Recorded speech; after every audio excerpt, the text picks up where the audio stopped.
सीधे कहाँ चला जाएगा? अब के बिस्किट के आगे भी कुछ बनता है क्या? बिस्किट का पराठा?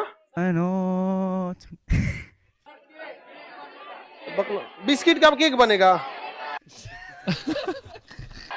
बिस्किट का कैसे?